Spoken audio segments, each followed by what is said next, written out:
Hi, I'm Mary Elchin, and I'm here with Fleisher Art Memorial. I've been thinking about how art is like a feast for the eyes.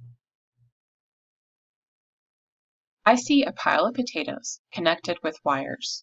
Did you know you can make a battery out of the energy stored in a potato? Agrippa made this feast to make people think about energy in a different way. He also wanted to remind us that no matter how fancy or plain our food is, the purpose of food is to give us energy. Would you want to eat at this feast? How would you make it more appetizing?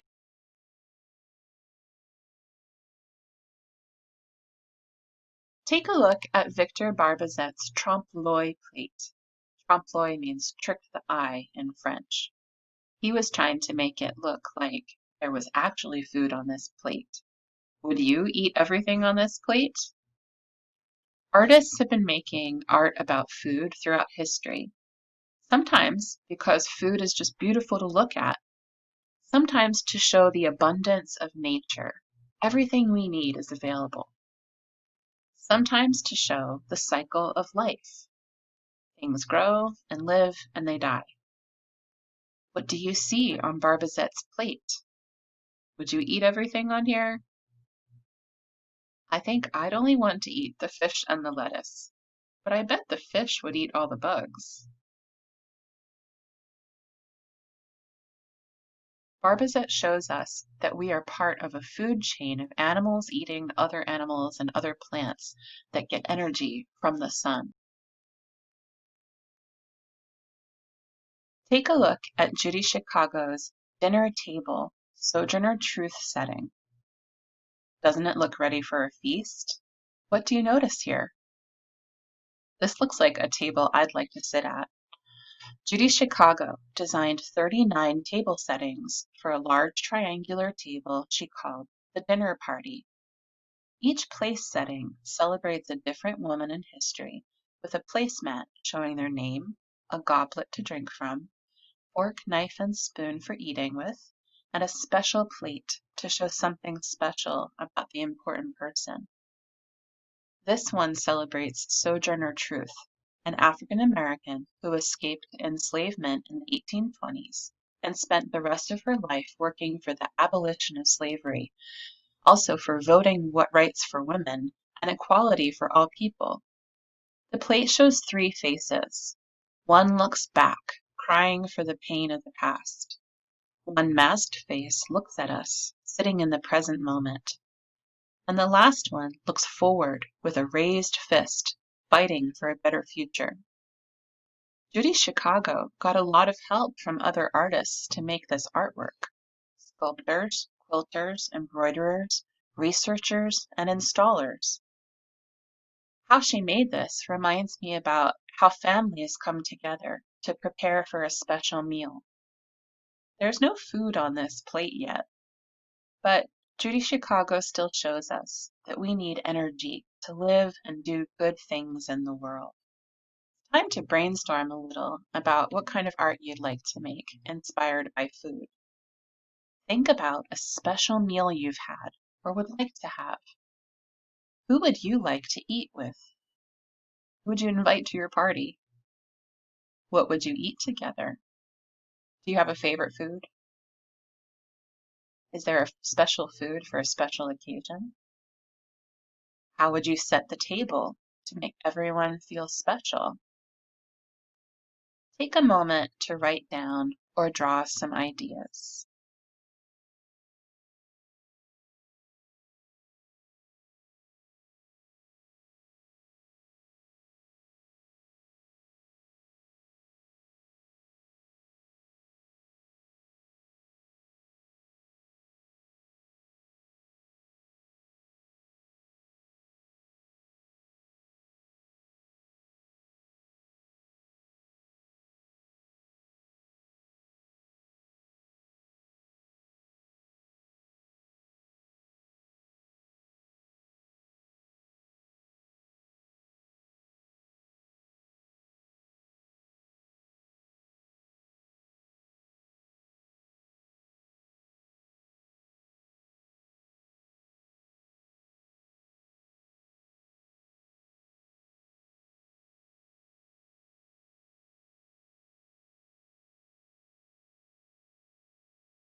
After I brainstorm, I like to go through my list and see what is popping out to me and what's my favorite thing.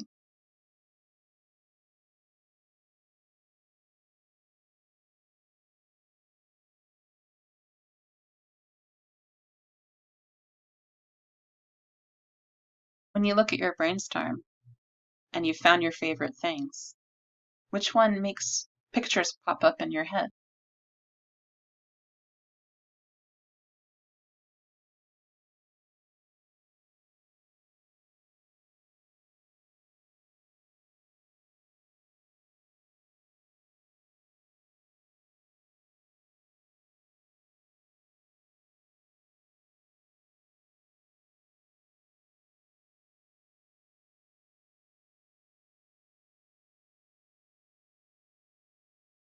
A good brainstorm can help you make your art.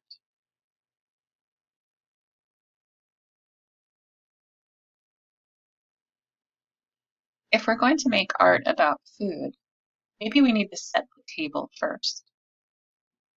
Different families set their table in different ways.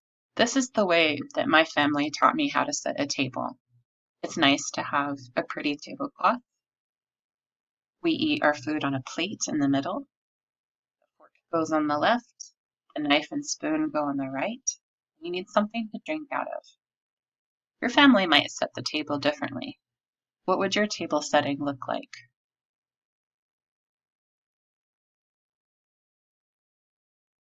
In my brainstorm, I wrote down picnic. I think I'm going to make mine about a picnic, but maybe you have a different meal that you'd like to set your table for. Think about what details you need to make it feel like your place setting is for that special meal. For a picnic, I like to sit outside on a blanket and have a basket of food, paper plates maybe, forks and knives. I don't know, we'll see what happens. The first thing I'm going to start with is making the placemat or the tablecloth that's going to be at my meal. I'm a fiber artist, and so I love thinking about fabrics and textiles. Most fabrics have some kind of color and pattern and texture. I think I'm going to just start with coloring my piece of paper because I don't have any colored paper. If you have a peeled crayon, you can use the side of your crayon and rub over your whole paper. My paper is on top of my wooden table. So when I do this, it's picking up some of the texture from my wooden table.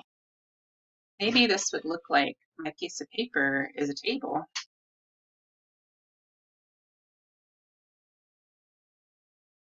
If you have other textures nearby, you could put a different texture or pattern on your paper. You can also do this texture technique with the side of a pencil. Hold your pencil sideways and color lightly back and forth over an area.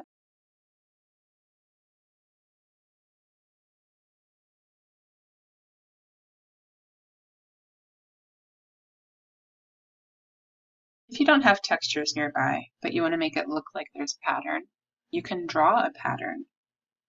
I'm thinking about a checkerboard pattern. So I'm going to draw stripes in both directions.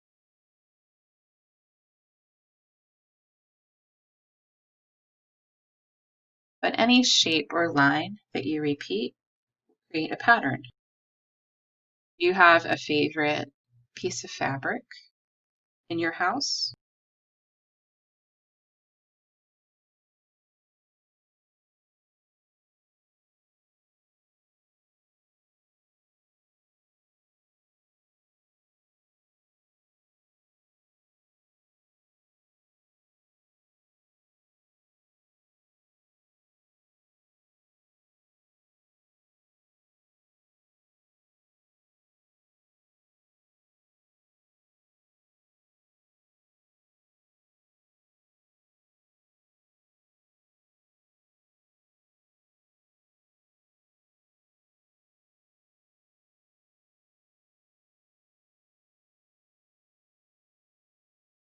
You could keep coloring in a checkerboard or adding patterns or details with shapes to make this look more and more like a placemat or a tablecloth. My stripes that go in both directions, making this wavy checkerboard, remind me of a weaving. There's another way I can turn my paper into something that looks like a textile, and that's by actually weaving it. Weavings have a warp and a weft. The warp goes straight up and down, and the weft goes side to side. Or maybe I hold my paper this way. My straight lines are the warp, and my wavy lines are. To do this out of paper, I'm going to fold my paper in half. And I drew straight lines earlier. I'm going to use a pair of scissors and cut on those lines. Starting at the fold, I've cut on my line. I'm going to stop about an inch away from the end of my paper. That's why I colored that spot in. I'm going to do this down the row, my warp. Remember, don't cut all the way to the end. This line's really close to the end of my paper, so I'm not going to cut that one. When I open it up, I have all these slits in my paper that I can weave into. To do weaving, I'm going to need strips of paper. I can either color a second piece of paper and cut it into strips, or I could use a magazine. I'm going to look through a magazine and find some colorful paper. And just tear it out. I need strips of paper that will match this direction, and this magazine is just wide enough.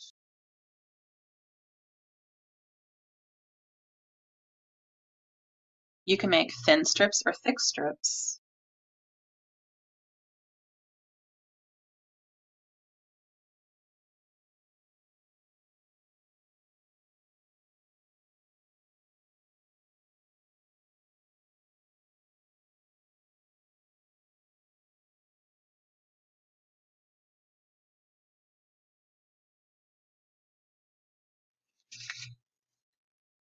Once you have your strips cut, you're ready to weave. Take one strip. You're going to go over, under, over, under, over, under, over, under. Once you've woven it through, pack it down to the end. If you don't want it to move around, you can glue the ends down now, or you can do it later. I'm going to do mine now on this first one, just to show you. So I just put a little dot of glue, or use my glue stick and rub a little bit on the end, and then just down and hold it there for a moment. My other end is underneath this strip, so I'm just going to turn it over and glue that end down.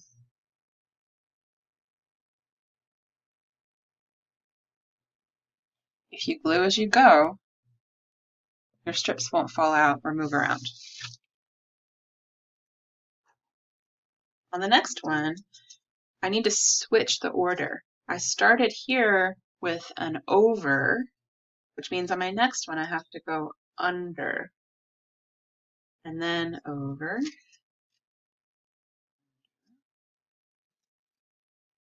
over, under, over, under. Again, I want to pack it down close to the last one. And you can see the order switched. to make a checkerboard. And I like to glue as I go so it doesn't move around.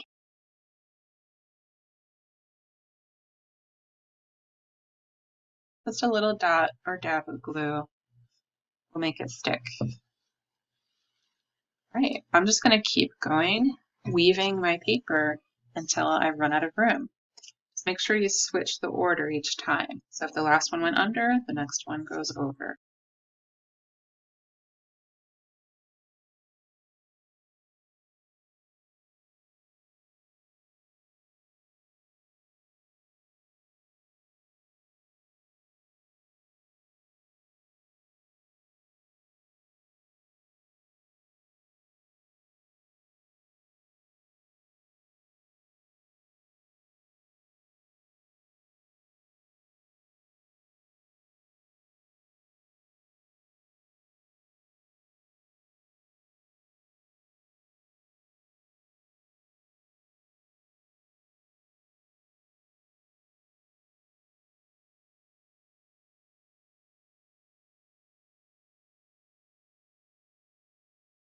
I don't know if I can fit 2 more in. I might just be able to do 1.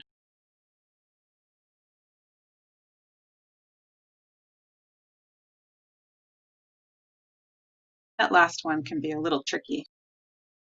If you haven't been gluing as you go, at the end, make sure all your ends are glued down on both sides, the front and the back, so that your weaving doesn't come undone. Now I have a nice placemat, nice and thick and sturdy, and it's like a piece of fabric because I made it like a weaving. Now I'm ready to set my table. I need to think about what kind of plate and fork and knife and spoon I need at my picnic. If you have something handy that's circular that you can trace, you could trace your circle. I don't have anything handy, so I'm just going to freehand it. And in my family, we eat with forks and knives and spoons. Maybe in your family, you use something like chopsticks. So think about what kind of utensils do you need at your party. I'm going to draw a handle, my fork, out on the sides, and I'm going to make the tines. And a fork sometimes has 3 or 4 tines. Sometimes there's decorations on the handles. My favorite silverware at home has this pattern on it. And then a knife usually has a thick handle, and a little bit of a curve and point for the blade. Maybe some serrations. And a pattern on the handle that matches my fork. And a spoon has a handle. And a bowl, like an oval. And a matching pattern. Kind of decoration would make my plate look nice to eat on. Many plates have a border. Think about a pattern you can make on your border. Maybe your plate is colorful.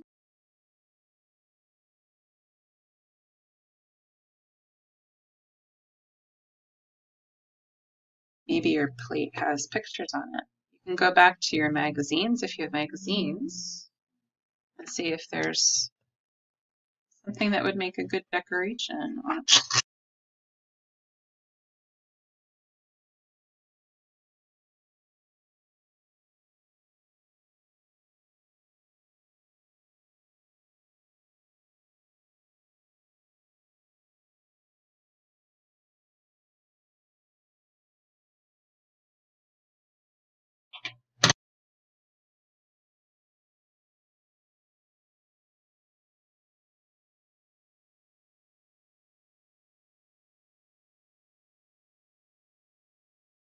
You can also draw decorations.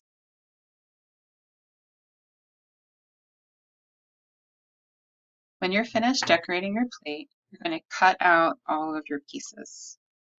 When I have a lot of things to cut out, Sometimes I'll just cut them out so they're separate first. And then I'll more carefully cut out my pieces.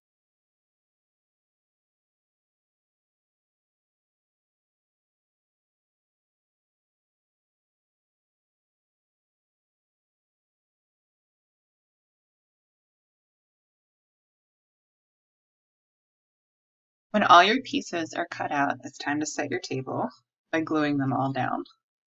So arrange your pieces and then glue them down.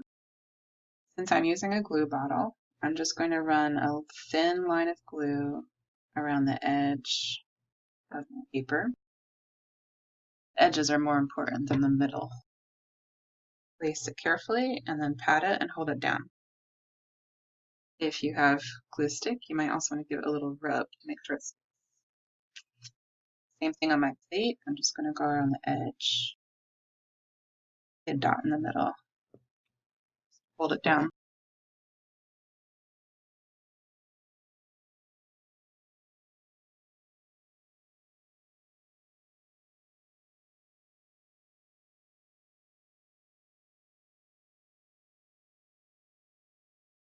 For an extra touch, if you want to make it look a little more 3D, you can draw in a little shadow underneath each of your pieces. So on one side of my silverware and my plate, I'm just going to echo the shape, make it look like there's a little shadow.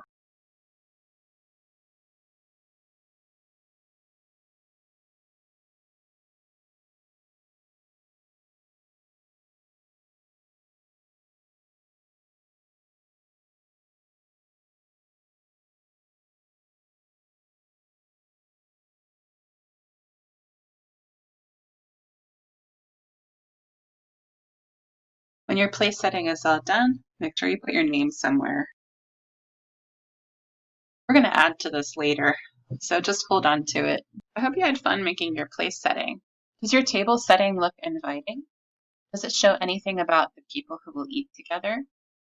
Does it show anything about what kind of gathering it will be? We're going to start thinking about some food to put on our plates and what makes us feel hungry. See you next time.